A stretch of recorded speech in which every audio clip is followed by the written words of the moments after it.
Hi cuties. I'm like deep in my luteal phase at the moment. I'm just in that stage of my cycle where I hate myself and I hate my life and I just feel just bad about myself. So I'm really trying to not put too much stock in it because I know that it's just part of my cycle. I've also been having some quite unpleasant pain this month, which is new. I have endometriosis and I had surgery a few years ago now, but I was seeing a naturopath for a little while and I supplement with some herbs and some other random supplements. I'm not going to advise anybody on what they should be taking, but it's definitely helped for me. So I don't really experience too much pain throughout the month anymore, although in the last week I've had some quite bad cramps, which is a new development, so I don't really know what that means. Maybe I've slacked off on my pain management plan a little, but yeah, so it's just got me feeling really blah.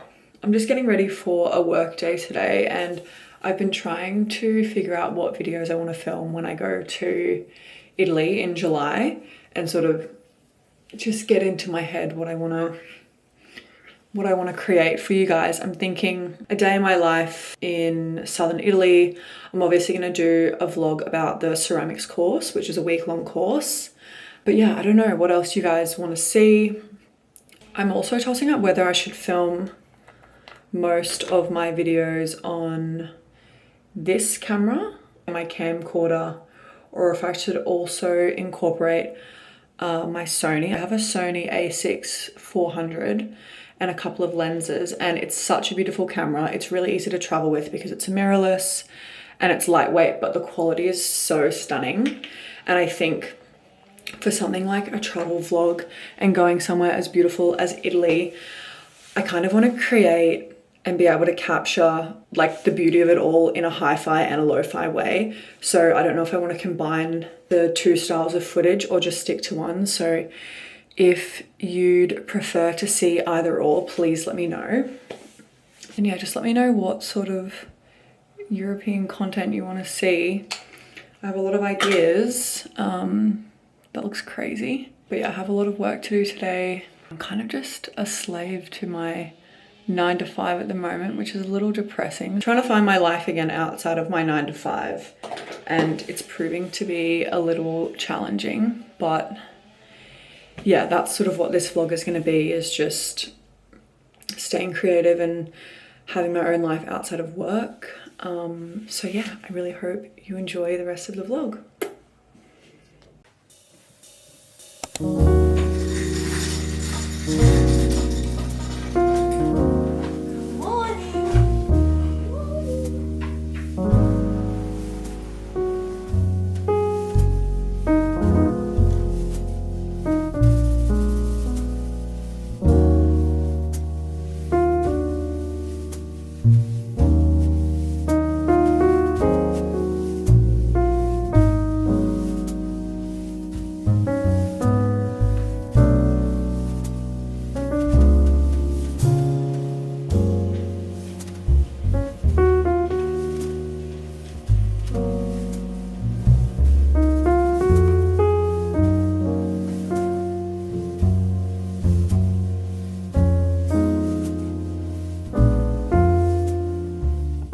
Excuse how shiny I look. I just did all my nighttime skincare routine, so it's freshly soaking into my skin.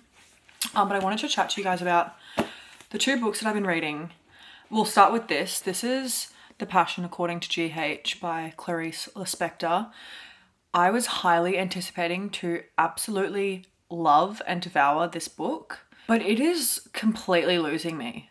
Like, I'm just not getting along with it whatsoever.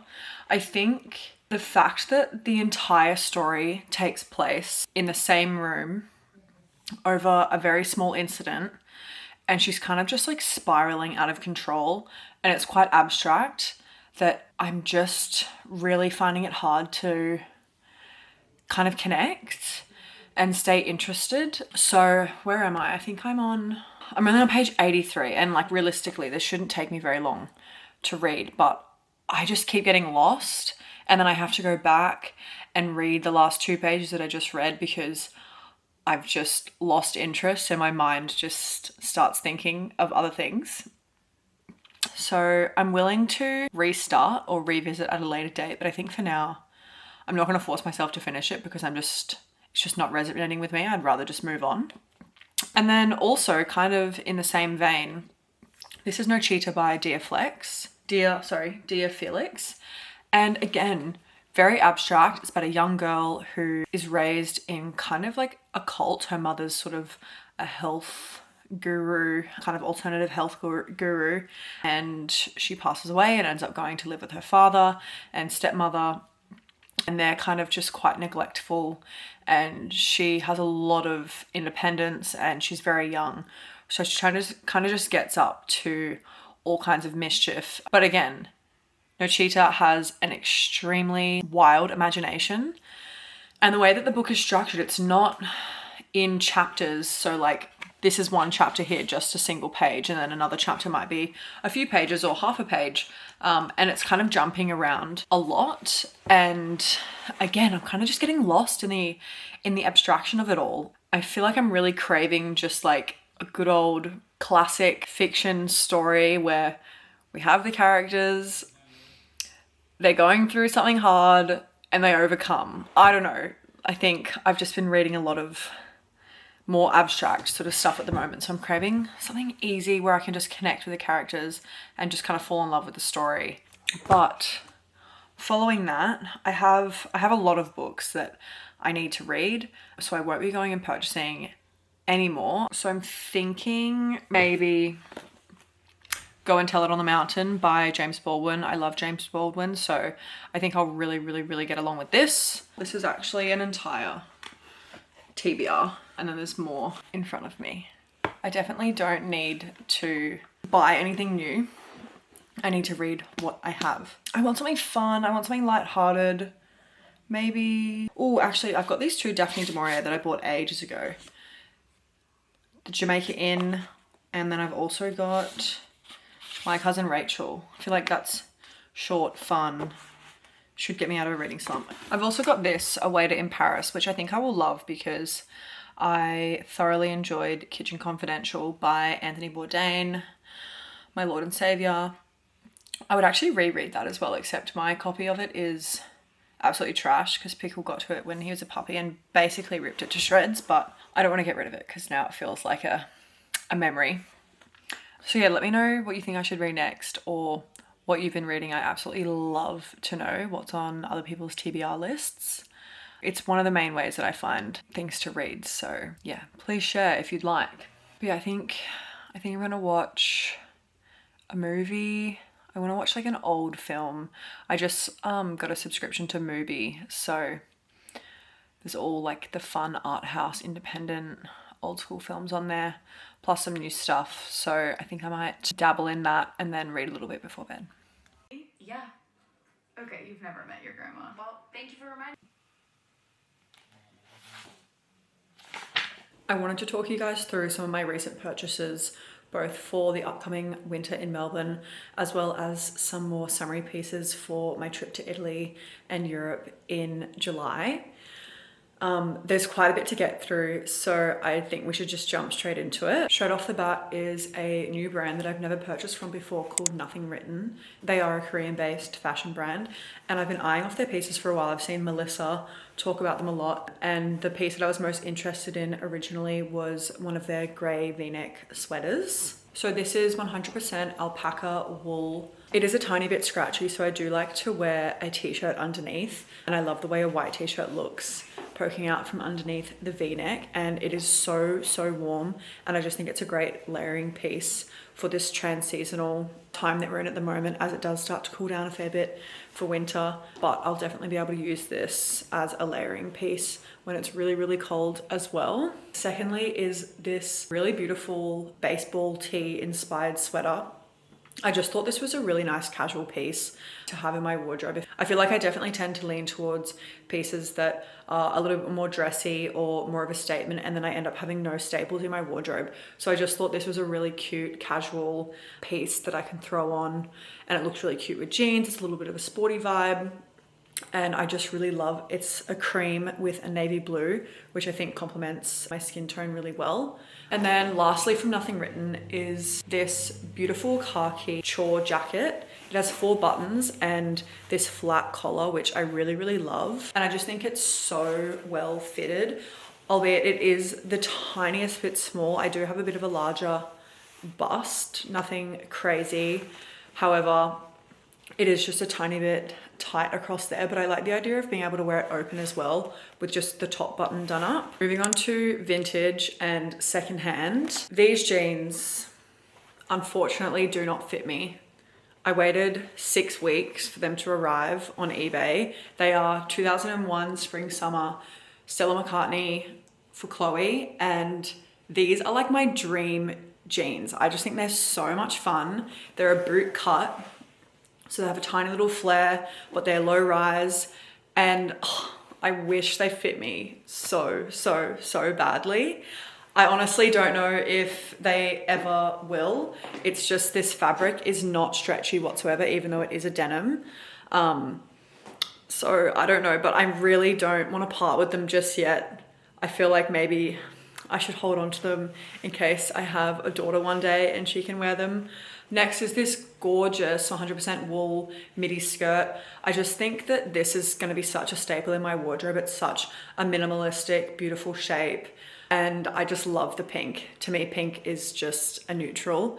And I just love the way that it looks. I also think a lot of the other tones in my wardrobe suit this quite well. I have a lot of brown, white, grey, some other pops of colour that really go nicely with the pink skirt. Lastly, for vintage is this beautiful Andy dress that I got from one of my favorite stores here in Melbourne, PDA Shop. I've been on the hunt for a little black dress for a while now, and I haven't really been able to find anything that I feel really speaks to me or that was unique. I didn't want something that was overly showy or overly tight, and this dress is just gorgeous. It has a button in the back, so the back has a slight slit, and it's quite loose on the top, and it actually has these 2 ties that you tie underneath the dress to help it have that asymmetrical bubble over on one side. And I also love that it's long sleeve and a beautiful sort of high neck, because it feels a little bit more modest even though it is on the shorter side.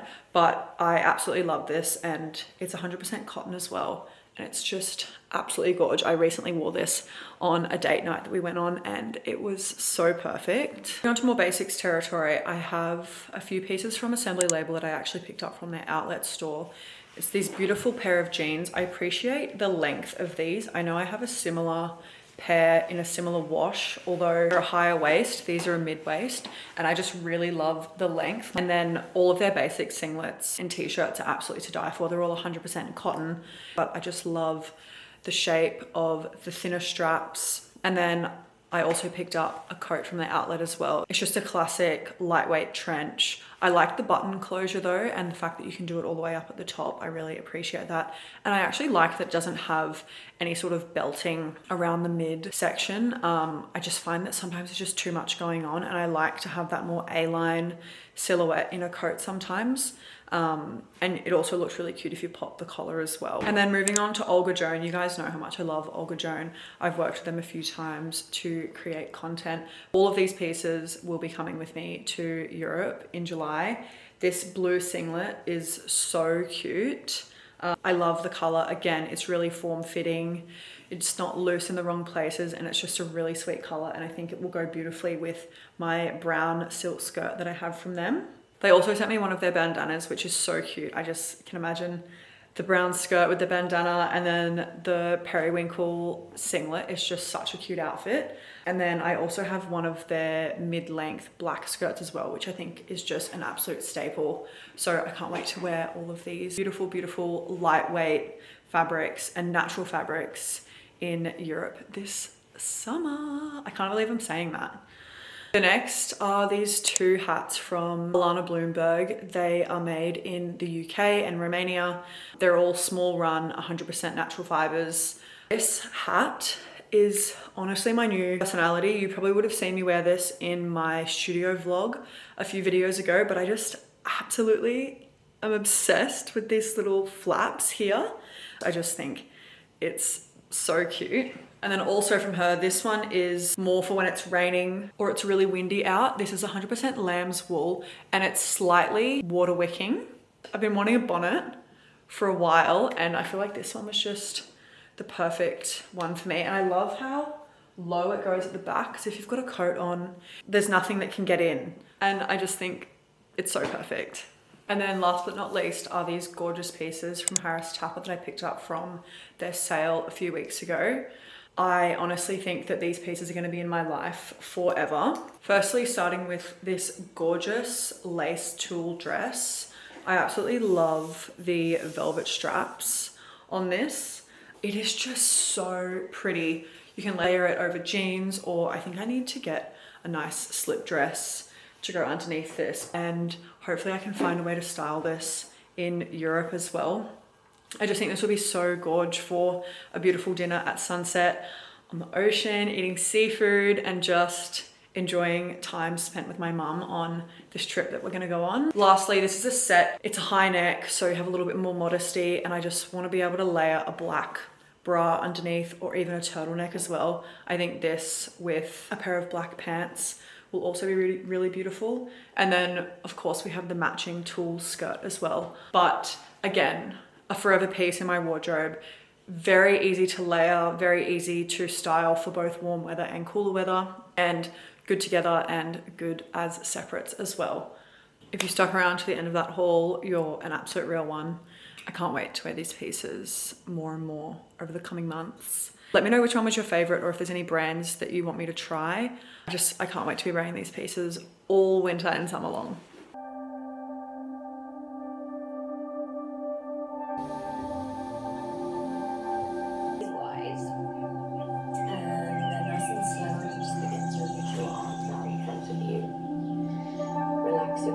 As well.